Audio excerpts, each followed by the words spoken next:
علیکم اکای اسکندر. من کنکوبت ها چقدر حاصل کردی؟ ببینه چقدر خوش رو این های بار میکنه موزه از ویش کنده. امروز تا شب اینو بار میکنیم. خدا خواهد بیش از 90 همین موندگی کنکوبت های عجایب همش پیونده حاصل ببینه. اما این حاصل شاید 90% ریزه در نیوای با ماشین با رفتنش دشوارتر همیشه این سادش با چون که علاقه پختگی همش میریزه.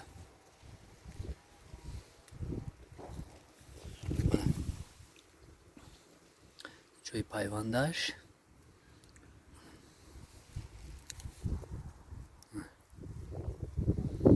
قطعش هست 1 1 و 20 1 و 30